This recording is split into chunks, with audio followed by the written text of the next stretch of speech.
It was almost real, the Pro Wrestling History Podcast, episode 114.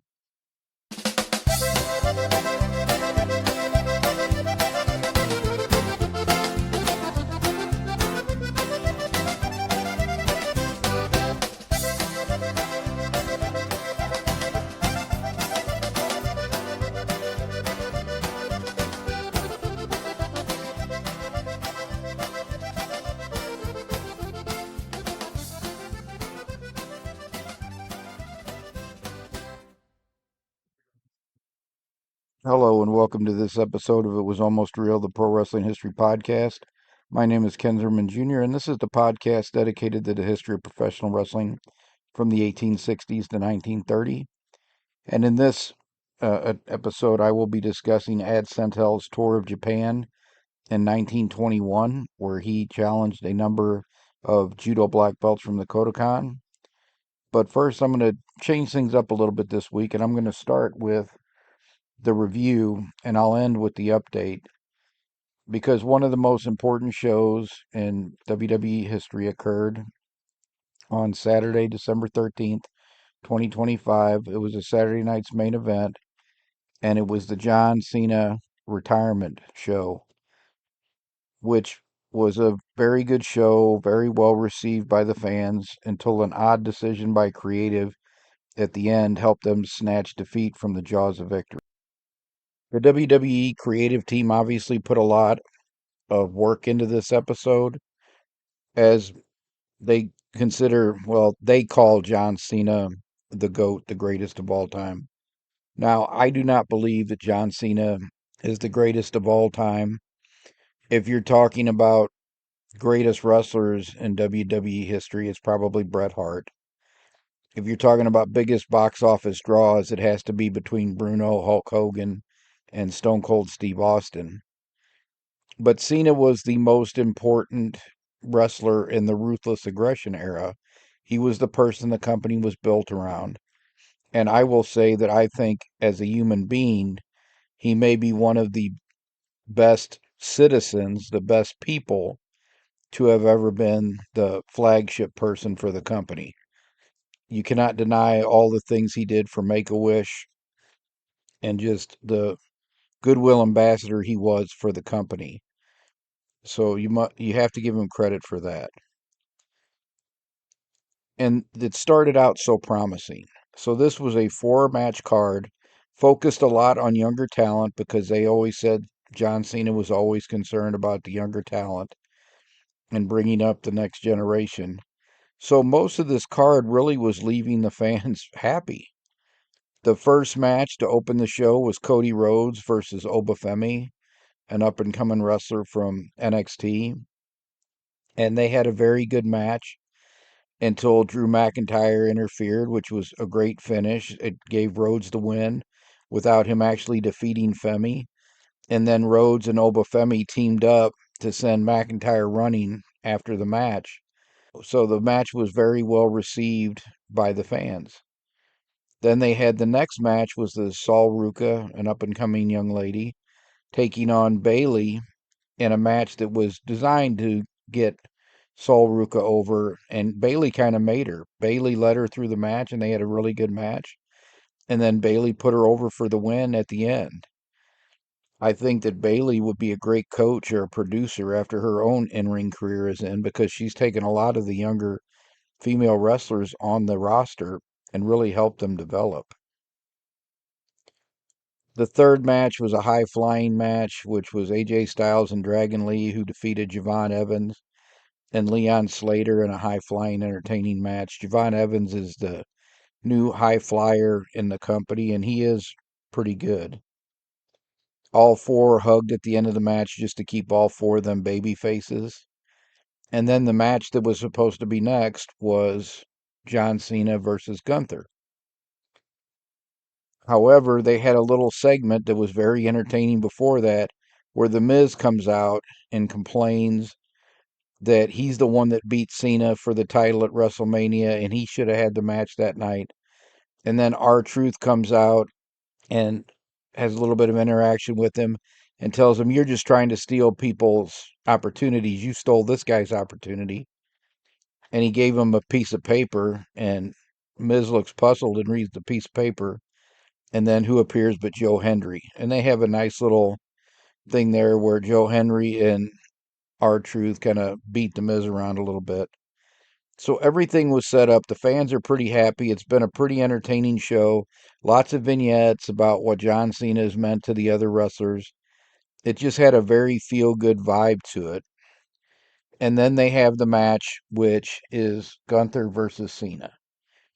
Now, I would not have booked this match for Cena's last show. I would have had Gunther wrestle him some other time. I know Gunther's been hurt, and maybe they couldn't have done it earlier. I think him putting Dominic over was good as well. But in his very last match that we know is going to be his last match, I would not have had Cena lose that. I would have had him win because just like the fans didn't want Cena to be a bad guy, they were not really going to want to see Cena lose. But I think everybody knew going into that match if he's wrestling Gunther, he's going to put Gunther over and he's going to give him the rub, which he did. However, the way they chose to do that ruined the show, and the fans in the arena revolted. So what occurred was they had a really good back and forth match. Gunther looked really strong, although I did notice he was pulling his shots a little bit more than he does with anybody else. So he was really trying to take care of Cena in his last match. He hit a couple of big moves, and I thought he was going to pin Cena with one of those big frog splashes off the top rope, which he didn't. He got him in the sleeper hold, which is Gunther's normal finisher, and Gunther was locked in the sleeper. They exchanged sleepers, and Cena put one of the worst sleepers on I've ever seen, but he doesn't do it, so I guess we can't fault him too much. He's obviously never watched a single MMA fight where they use the rear naked choke. And then Gunther gets it back and puts it on Cena. And I thought that Cena was just going to pass out to the sleeper hold, which really on a baby face, that's what you would want. You would just want him to pass out. But instead, Cena reaches up and taps. And when he tapped out to the sleeper hold, Super Cena, the fans had been or chanting, not cheating. The fans had been chanting Super Cena, and you still got it. And when he tapped out, they started doing fan reactions in the arena, and all of the fans kind of have their hands clapped to the sides of their heads. They're saying, no way. They're looking shocked. And I knew right away, this is not going to be a good reaction. These fans are getting ready to blow because it's one of those things where they just can't believe what they've seen. Yeah, you surprised them, but you didn't surprise them in a good way. First, they start chanting, this is BS. Cena's sitting in the ring looking perplexed after Gunther gets out of there and goes to the back. And the fans were so mad. I heard that fans surrounded Gunther's bus at the end of the night and were screaming abuse and stuff at him, over a match they knew was work. That's how unhappy the fans were about this outcome. They really don't turn on John. They're mad about the decision because they know John didn't make this creative decision. He went along with it, but he didn't say, yeah, I'll tap to this thing. It was told, I'm sure, hey, why don't you do this? It'll make Gunther look even stronger, which John would definitely do. But I don't think they realized what kind of backlash it was going to cause with the fans. So first the fans start chanting, this is BS. Cena gets up and CM Punk and Cody come in to give Cena their belts and let him in the ring holding the belts. And that kind of calms the crowd down a little bit. Well, then Triple H stands on the ring and the fans booed him like he was El Hijo del Vikingo down in Mexico City. I don't think they were expecting that. And that is a very bad sign for the company because if there has been a hero for the WWE resurgence and Vince moving over, it has been Triple H taking over creative and all the goodwill he's created behind the scenes and with the fans who trust him more and the creative direction he'll take the company than they trusted Vince over the last 15 plus years. But now they're booing Triple H because they don't like this finish and they are unhappy. And this is just another black eye for this company that all of a sudden they're making money hand over fist, but when it comes to PR, they are making one mistake after another. So it started with all these rights deals where you used to be able to watch wrestling on a couple of stations. You didn't really have to go look that hard for it. Now they're moving the library one place. They're putting the premium live events on a service that's charging $30 a month. Now, did they know that it was going to be such an expensive service when they signed up? They should have. I don't know that they even cared because Mark Shapiro, the only person in the United States who can make Vince look like a good guy, has said, "Oh yeah, we're maximizing our profits." Vince wasn't maximizing the profits like he could have. He was still trying to price these shows for families. Get somebody in PR that knows what they're doing to help you before you go out there and say stuff like that that makes you look like a heartless cutthroat. So now people are ticked. I cannot believe that these premium live events are doing well on ESPN's new app because I think if they were, we'd have already heard about it. And since we've not, the silence has been deafening. My guess is what you heard from a lot of people, including me, that I am not paying $30 for some ESPN app to get these premium live events that aren't even that great. And I think that it's the same for everything else. Oh, we're going to move this off Peacock. Well, we're going to go to Netflix. I haven't watched Raw in 2 to 3 months, probably. I think the last episode I watched was in September, maybe an episode in October. And the only SmackDown show I watched was the one where Aleister Black fought Damian Priest, and his wife was involved in that match. And then they came out the next week and had a that was a great match between Aleister Black and Ilya Dragunov, one of my favorite matches so far this year. That's the only wrestling I've watched. Now, as we're going to see later on when we end the show, I've been thinking about something that I just wanted to talk about live shows that I've gone to. I'm probably not the ideal customer for the WWE at this point, yet you can't afford to be driving away fans like you have been for the last 20 years. And this company is doing a lot of things that are driving fans away.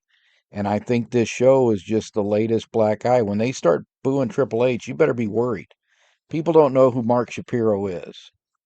People know who Triple H is because they grew up watching him wrestle and now he's running the company.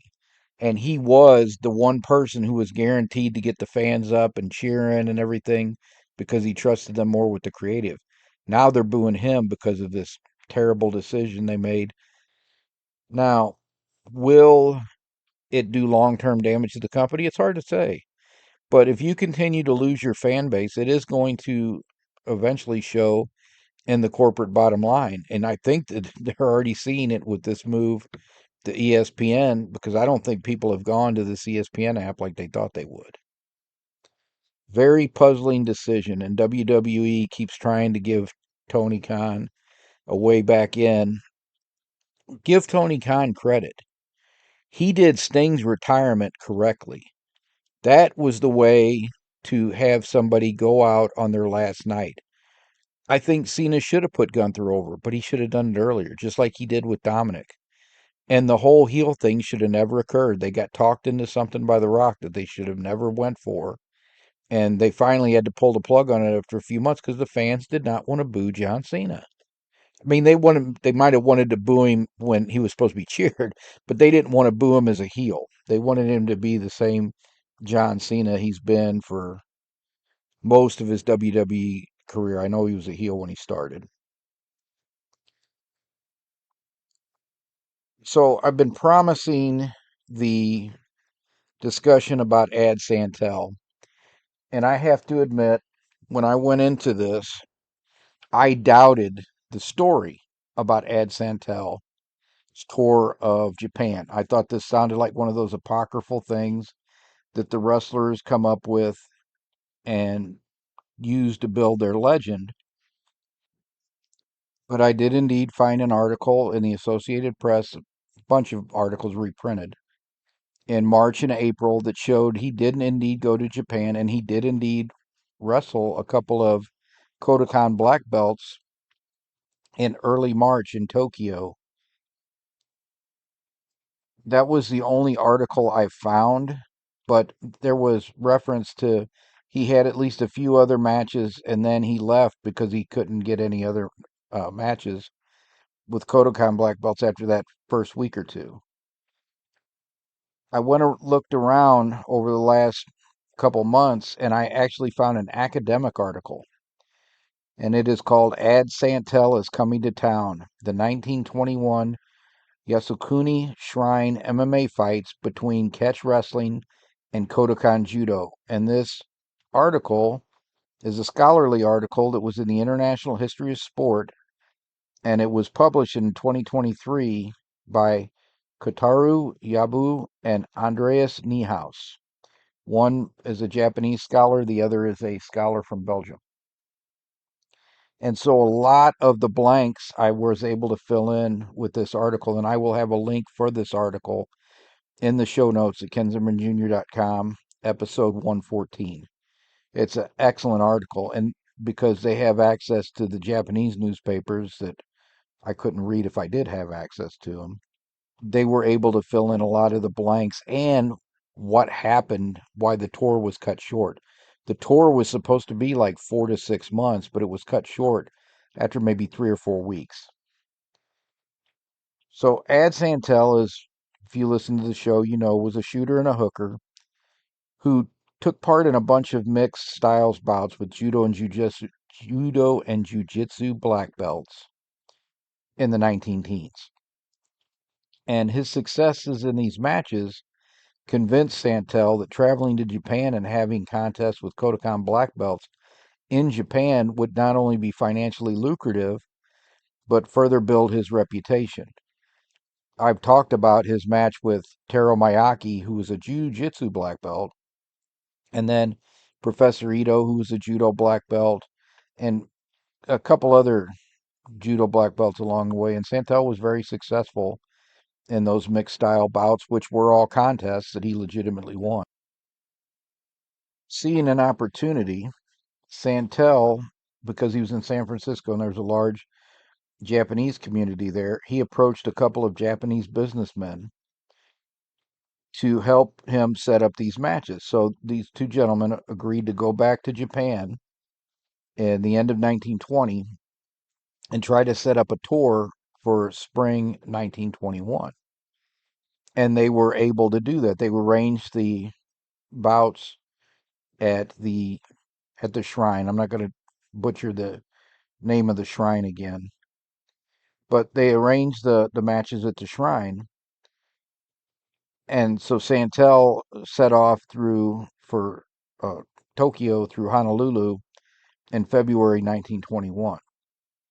However, by the time he had gotten the notification that, yeah, the tour is a go, and he left, there was internal struggles going on in the Kodokan, which would have an effect on his tour and why he had to cut it short. So initially, the Kodokan and Dr. Kano did not object to the judo black belts engaging in these contests with Ad Santel, and Ad Santel brought his manager, who was also a fellow wrestler, Henry Weber, and Weber was going to compete with the judo black belts as well. And Dr. Kano, because judo originally got popularized in challenge matches and tournaments with other jiu-jitsu schools, was initially not opposed. He did not publicly come out and say, yeah, this is fine. But the master of the students who were going to compete in these did speak with Dr. Kano, and he did not object. However, a judo black belt who was very close to Dr. Kano and was part of the Kodokan leadership because Dr. Kano had made him president of the International Sports League that Dr. Kano was, he wasn't president, he was secretary. Dr. Kano was president. This black belt's name was Okabe Heda. And Okabe Heda, unlike a lot of other people, was not as deferential to Dr. Kano as most of the Kodokan black belt leadership. So Heda was originally a student, a high school student of Dr. Kano's, who also took judo from him. Later, he would go to the university and get his teaching degree. And when he came back, Dr. Kano not only made him the secretary of his International Sports Association and gave him a job in the Kodokan as well, he had a room in Dr. Kano's house. So they were very close. But he also would speak up and argue with Dr. Kano. And they had an argument about this almost from the beginning of Heda hearing about it.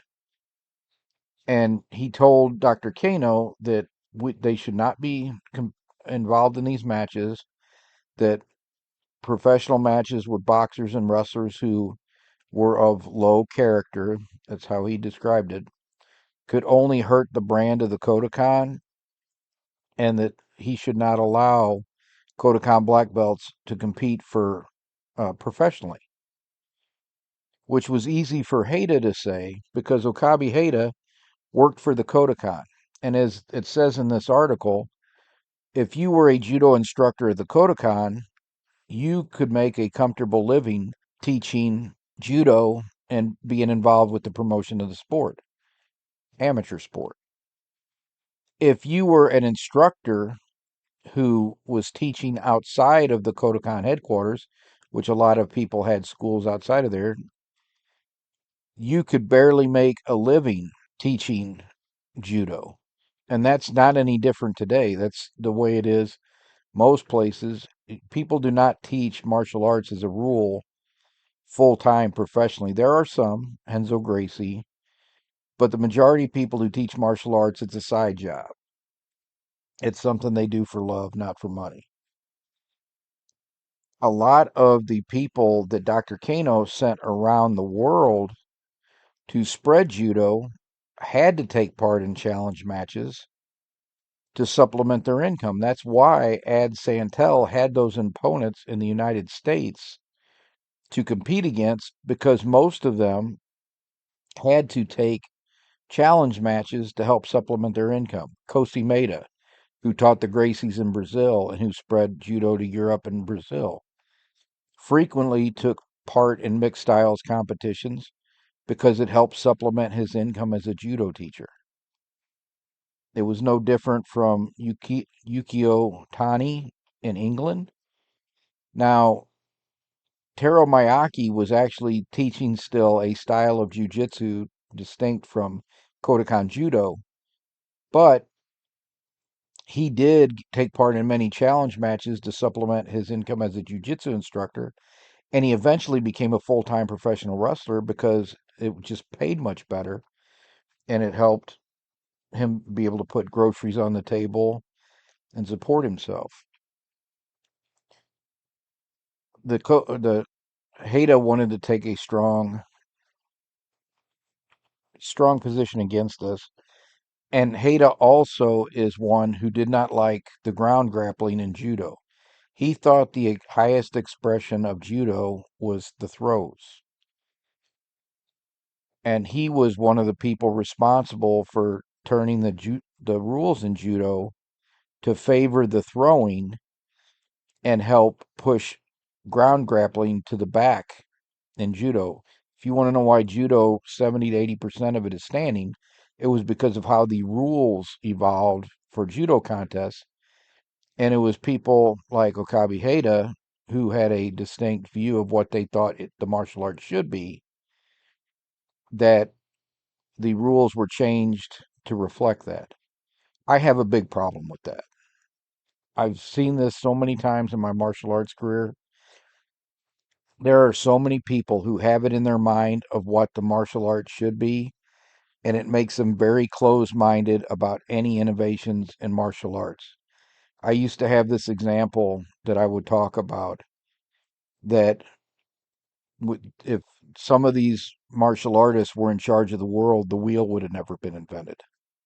And so the story that I had created was before the wheelbarrow, you had the square barrel. It had square wooden wheels on it. And of course, you can imagine it didn't roll very well. Well, one of the black belts at the school got the idea, I'm going to make these wheels circular. And he tried it and it rolled so much better. So he took the wheelbarrow to the heads of the school to show them what he had done. Instead of congratulating him for making it run so much more efficiently, the instructor looked at him and said, Hey, who told you you could modify that square barrel? And one of the other masters said, Do you know we've been using that square barrel for 200 years and nobody has ever had an issue with it before?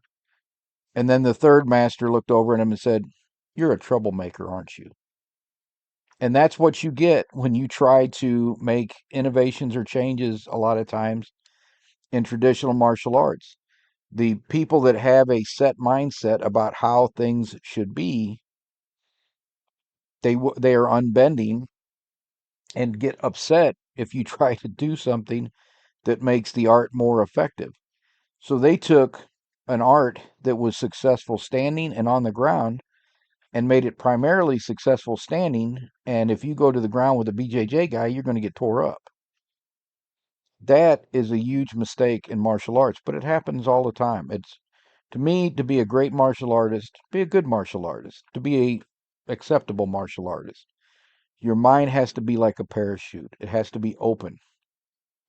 If you're closed-minded, you're going to stagnate. You're never going to pass a certain point. You need to keep your mind open and be willing to try things. As Bruce Lee said, keep what works, get rid of what doesn't. But that doesn't always happen. So because of his opposition, Dr. Kano at first was not moved by the arguments. He was going to continue to support the black belts. He wasn't going to go out and say, "Yeah, I'm okay with it," but he wasn't going to take any official position. He was just going to let it be. And he had told Haida, "We originally spread the art by these mixed style bouts with other martial arts, so you'll have to respect my opinion on this and just go along with it." When he told Haida that, instead of accepting it, Haida gave him his resignation as secretary for the international sports. Well, of course, Dr. Kano didn't want to lose him. He had the guy living with him in his house. All right. This is not just somebody at the Kodokan that he had a disagreement with. This is somebody he obviously looked upon like he was one of his kids or a close family relation. So he gets Haida to gather all of the Kodokan leadership and they have a discussion about it.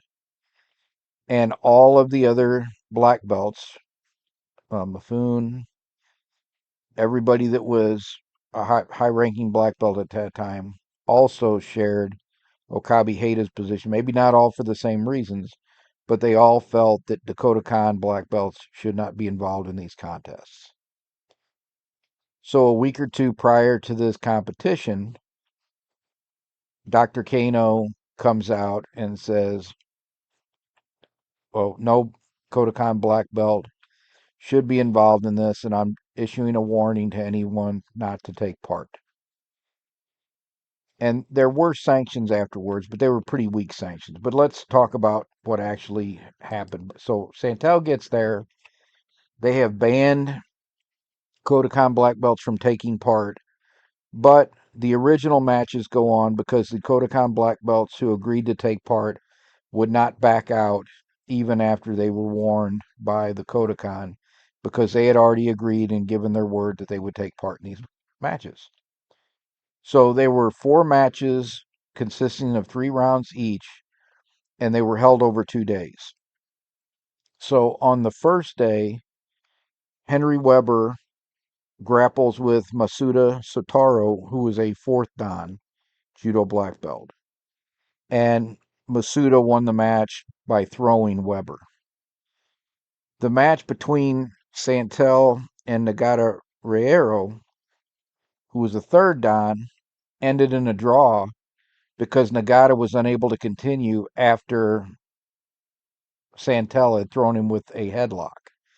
And the referee said headlocks are not allowed, even though the scarf hold is nothing more than a headlock hold. They said that no, it was not allowed. And Santel said, no, we agreed that the only thing banned was a full Nelson.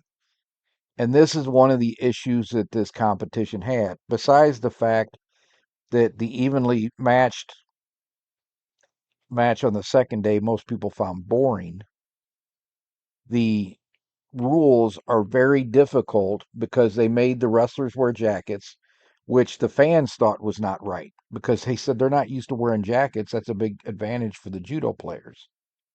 But Weber and Santel agreed to wear the jackets. Santel throws a Nagata and he's unable to continue, but they say, no, this match is a draw, which left Santel confused and the fans a little bit. On the second day, Weber lost to Shimizu. So I'm sorry, I'm butchering these names. Please forgive me. Shimizu Hajime. And Shimizu, a fourth dan, through Weber. Weber thought that he could have got out, but he said if I would try to get out, I think I might have got my arm broken too. But he lost both of his matches to both of the judo black belts. And Shimizu was a fourth dan. And then the bout between Santel and Shoji Hiku, who was a fourth dan in judo, also ended in a draw, but Shoji couldn't walk afterwards. Santel had him in a toe hold at the end of the third round of their match, which was very boring at first because they were just kind of tied up, standing up in the, it's not collar and elbow, but uh, sleeve and jacket, typical judo tie up. They stood there for most of the match, but then Santel was finally able to get him down in the third round and put a toe hold on him, which Shoji was able to resist. And I think that those rounds were 3 minutes each, if I remember correctly. Could have been five, but I think they were 3 minutes each. And Shoji, give him credit, tough guy, refused to give up, but he was uh, unable to walk after that match. So, yeah, it was a draw again. One person couldn't continue, and the other person couldn't walk, but they were considered draws. After this particular match, which drew 20 to 25,000 people, so 20 to 25,000 spectators came over came both days to see these matches. However, due to the Kodokan's strong stance against the matches, and because they took away uh, the four judo players that competed. I don't think they did it to everybody, but at least Shoji, they took away his rank for like 6 months. So he was unranked for the remainder of 2021, and then he was a fourth dan again in 2022. So it was more symbolic than it was an actual honest to goodness punishment. But that was enough to dissuade a lot of the other judo black belts to compete in these contests. So they went from Tokyo to Osaka to try to get a few more matches, and they did get a couple of people there. I don't know if they were still jiu-jitsu players that hadn't joined up with the Kodokan, or if they were Kodokan black belts that tried to hide their participation. They were the matches there only drew a few hundred people. The tickets were, I think, a fourth of what they charged in Tokyo, and they only had enough matches, I think, to wrestle 2 or 3 nights when they were in Osaka. And then they realized that they weren't going to find any more fights with the judo black belts in Japan, so they returned to the United States by April. When they were coming back, there were Associated Press articles talking about how initially they had the big match in Tokyo, but then they were unable to find other opponents and they eventually had to go back to the United States. And of course, in the newspapers, Santel claimed to have beaten everybody, at least 9 judo black belts while he was over there. Now, if you look at the condition of his opponents in the matches in Tokyo, if there was anybody that actually won that matches, it was Santel, but both were officially draws. He probably beat a couple of people in Osaka, but there were nobody of any name because they were never reported. The scholarly article doesn't even report who they are. So they weren't people of any well known reputation. So it was kind of a bust after the initial really big card in Tokyo. The tour was a bust, and Santel came back to the United States. Interestingly, even though the punishment here was only symbolic, later on, after Dr. Kano dies in 1938, the Kodokan would start demoting people or kicking them out of the Kodokan if they took part in professional matches. So Kimura, who most people consider the greatest judoka of all time, they took and demoted him from fifth dan to fourth dan for taking part in professional matches, and he left the Kodokan over that. So later on, they would be much more aggressive about it, but under Dr. Kano, they were not as aggressive, which is new information for me. I had always known that the Kodokan had banned professional fights, and if you've seen the movies Judo Saga, the Japanese movie from 1945, it's also called Sanshiro Sugata Part 1. They talked about how professional fights were banned, but it was loosely banned. And it makes sense because when you look at the history of judo, the Tokyo Police Tournament of 1889 was where they won almost every match and drew one against one of the, or it might have been a couple of judo schools, but it was definitely at least one judo school.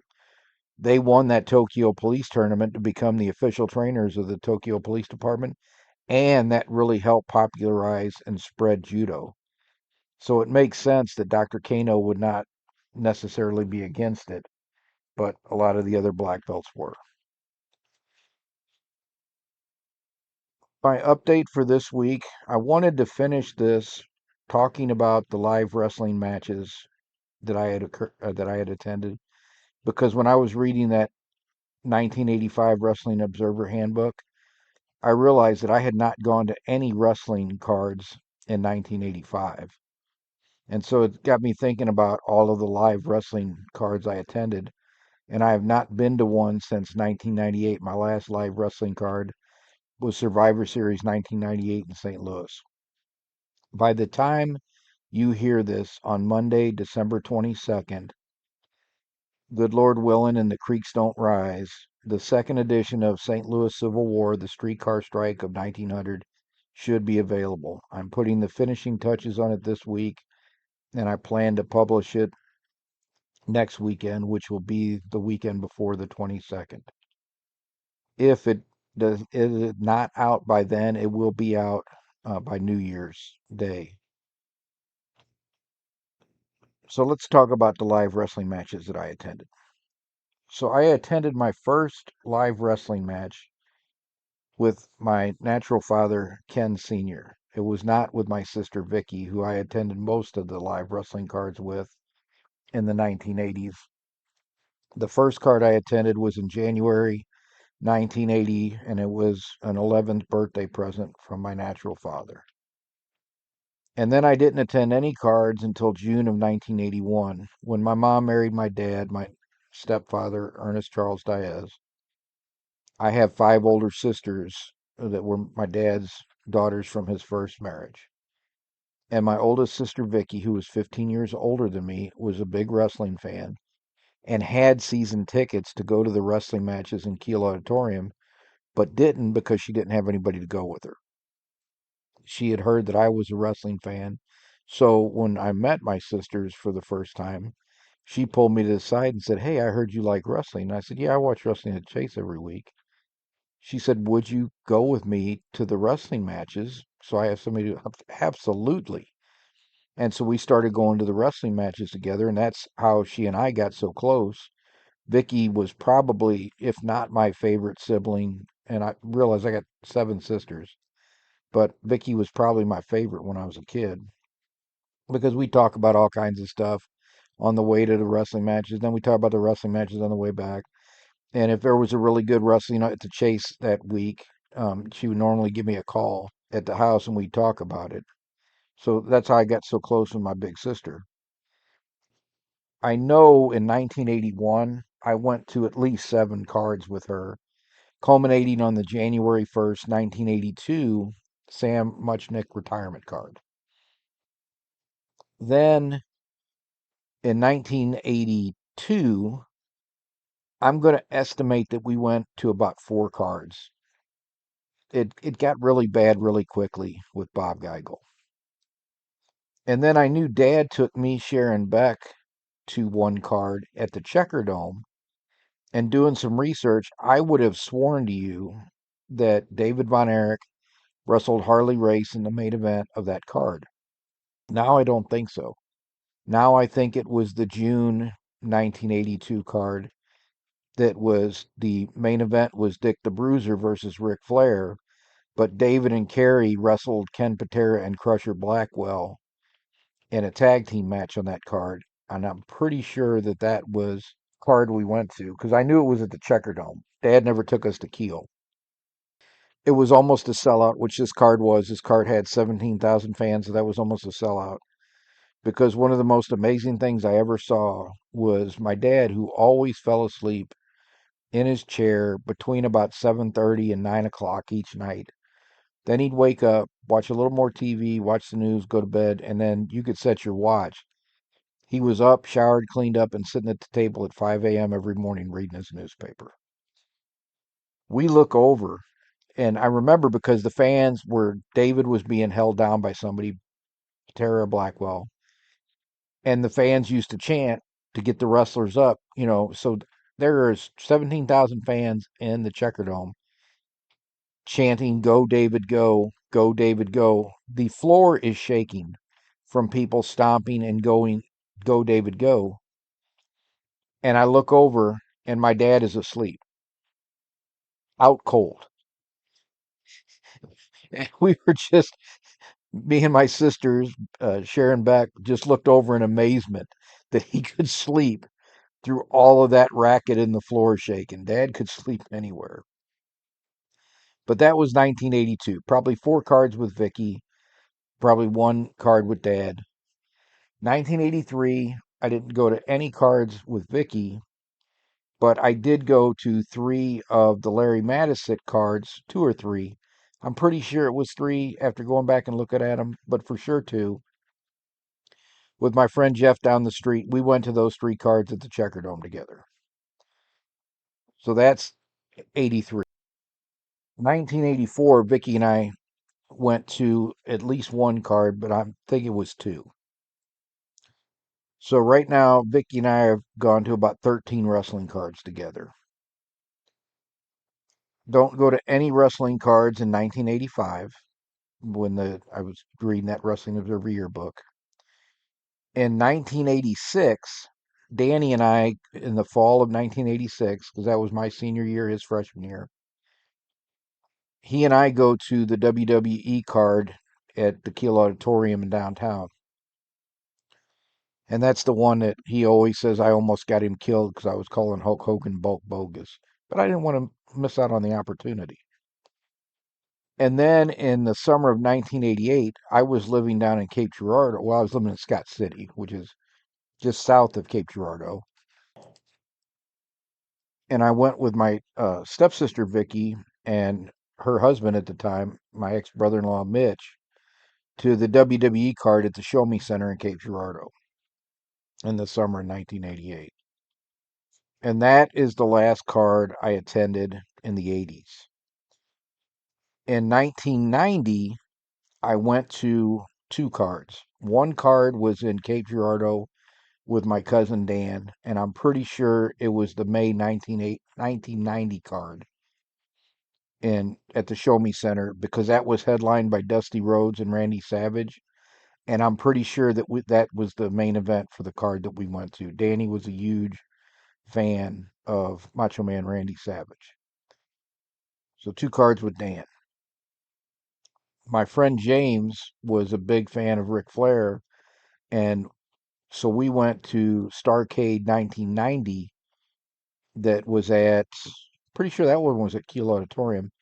We went to the Starcade pay-per-view, and that was the card where Ric Flair was revealed as the Black Scorpion. One of the more forgettable Starcades, but I will tell you, being there live on, I've seen it now on television, so probably to the pay-per-view audience, it was pretty obvious that that was Ric Flair. We did not realize that that was Ric Flair in the in the Kiel Auditorium because we were not ringside. We were in that next section behind ringside, so we weren't close enough to the ring to notice that that was Ric Flair. We realized it was Ric Flair when the mask came off and all that blonde hair came out. Then I don't go to any wrestling, live wrestling cards from 1990 until 1997. In 1997, my sister Sherry and my brother-in-law Ron and I go to a card together. And then my sister Sherry and my brother-in-law Ron are at the same card that my wife and I are at with my best friends at the time, Eric and Chris, his wife Chris. So we went to a card, and Cher and Ron were also there, but they were down in a different section. We didn't go with them. We went with Eric and Chris. And then we went to one more card with Ron and Sherry, and that was the Survivor Series 1998, which was in the Kiel Center downtown. And that was the November 1998 Survivor Series. That was the last live card that I ever attended, was 1998. Danny and I had always wanted to go see an AEW card because with the podcast and us talking about a little bit of modern wrestling, not a whole lot, we were not fans of what we saw on television, but we didn't think that that was the fairest way to rate what we were seeing. We wanted to go to an actual AEW show and see how the crowd reacted and how the atmosphere was at the card because we thought that that would be a better judge of how well the cards were. And we were going to go to the one in St. Louis in January of 2024, which was the month before Danny got sick. But we realized it was like two TV tapings and it was 7 hours. And Dan's like, I ain't sitting in even stadium seats for 7 hours. And I had to agree with him. So we passed on it. We were going to wait for the next one to come back. Well, Dan got sick in February of 2024 and he passed April 26, 2025. And so now that Dan's gone, the chances of me going to see an AEW card by myself are slim and none, and Slim just went home. So I've probably seen the last live wrestling card I'll ever see in my lifetime. And when I look at this, that means I've been to 23 or 24 live cards. And my sister Vicky was with me on over half of them. So I attended more cards with Vic than I did with everybody else combined.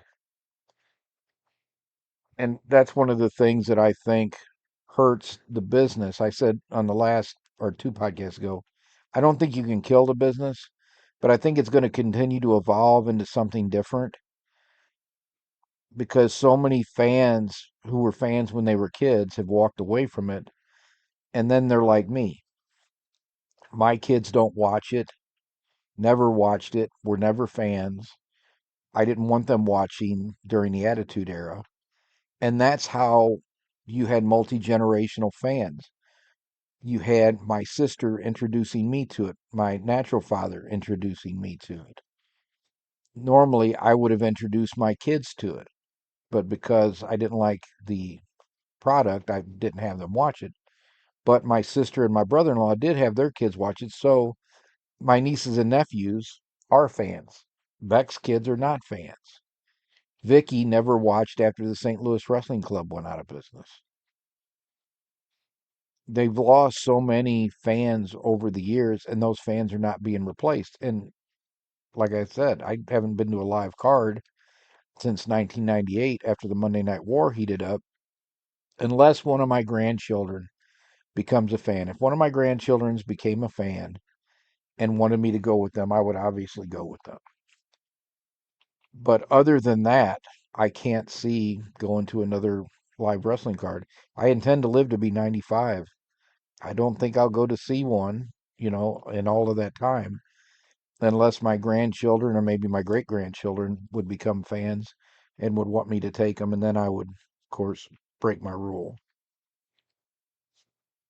I think we've beaten that topic to death, so I'm going to end the show right there. Next week, we will not have an episode. I'm going to take a week off, but we will be back with a new episode on January 5th. I'm not quite 100% sure about the topic, but I think it will most likely be about Jim Browning.